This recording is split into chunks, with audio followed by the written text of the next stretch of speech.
کہ اگر کوئی مسلمان جو ہے وہ انڈیا میں مارا جائے تو وہ بڑا ایشو ہے. وہ اگر پاکستان میں مارا جائے, پاکستان میں کتنے شیعہ ڈاکٹرز کو ٹارگٹ کیا گیا, انڈیا میں کتنے شیعہ ڈاکٹرز کو ٹارگٹ کیا گیا. تو بھائی اپنی کیا کہتے ہیں نا, اپنی چارپائی کے نیچے بھی تو کبھی کوئی تلاش کر لو نا. وہ کیا پنجابی میں کہتے ہیں, اپنی منجی تھلے بھی تو ڈانگ پھیرو نا. اب کوئی اگر یمن کے آپ حوالے کو, سے یمن کے حوالے سے دیکھ لیں, یمن میں اتنے مسلمانوں کا قتل عام جی ابھی بھی ہو رہا ہے, بچے بھوک اور سے سر مر رہے ہیں وہاں پہ خاموش. باسط صاحب نے ایک اور چیز بھی پوائنٹ آؤٹ کی, وہ جو ثابت کرتے ہیں نا کہ انڈیا میں مسلمانوں کے ساتھ بہت ظلم ہو رہا ہے. کہنے لگے کہ شبانہ اعظمی نے انٹرویو میں کہا تھا کہ مجھے گھر نہیں مل رہا بمبئی میں. تو ایک تو کوشچن یہ آتا ہے کہ جو ممبئی میں جتنے بھی مسلمان آرٹسٹ ہیں, فلم سٹار ہیں, وہ سب جھونپڑیوں میں رہتے ہیں, ان کو گھر نہیں ملتے. شاہ رخ جو ہے وہ جھونپڑی میں رہتا ہے, سیف علی خان وہ جھونپڑی میں رہتا ہے, عامر علی خان بھی جھونپڑی میں رہتا ہے. اور میں نے کہا سر شبانہ اعظمی کو ایک دفعہ پرابلم ہوا, اس نے ببانگے دوہل نیشنل ٹی وی پہ یہ بات کی. پاکستان کی منورٹی کو روز اس مسئلے کا سامنا کرنا پڑتا ہے اور وہ بیچارے ٹی وی پہ آ کے کہہ بھی نہیں سکتے, ڈرتے اتنے ہیں. مجھے سر حارث خلیق نے, جو ہیومن رائٹس کمیشن کے سیکریٹری جنرل ہیں, انہوں نے بتایا کہ میرے ایک جاننے والے تھے, سندھ کے ہندو تھے, یہاں فائنانس منسٹری میں ان کا ٹرانسفر ہو گیا.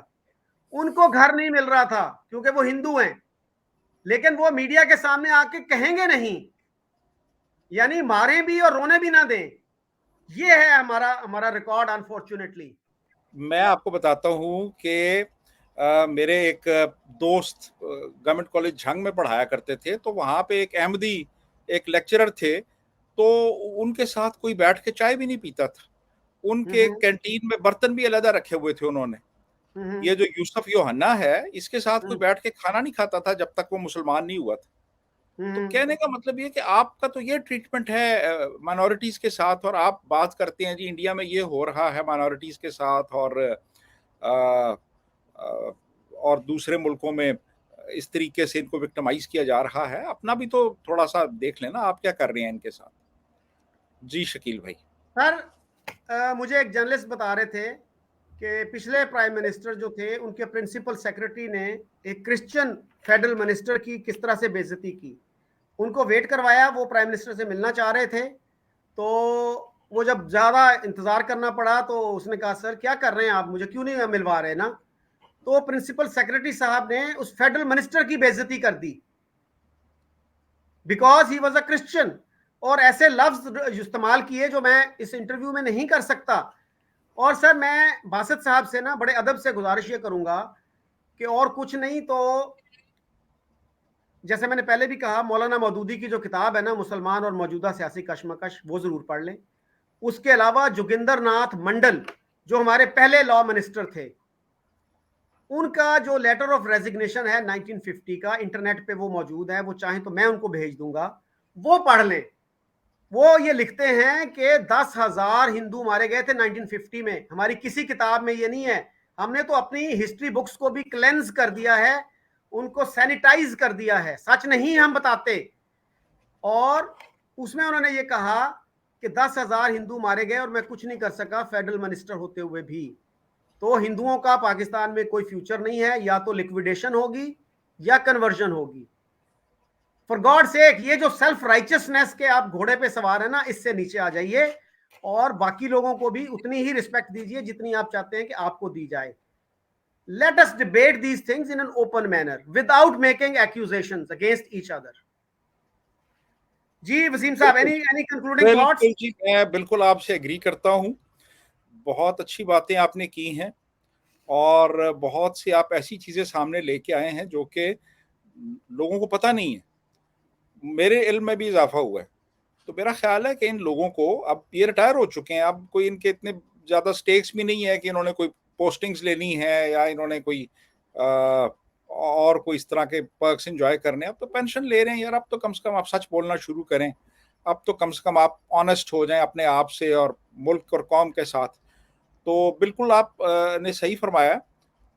میرا خیال ہے کہ اب وقت آ گیا ہے کہ سیلف انٹروسپیکشن کی جائے, دیکھا جائے کہاں کہاں پہ غلطیاں ہوئی ہیں, اور ہمیں کس طریقے سے اپنی پالیسی کو اور خصوصاً فارن پالیسی کو تبدیل کرنا ہے تاکہ ہم دنیا میں ایک رسپیکٹیبل نیشن کے طور پہ جانے جائیں.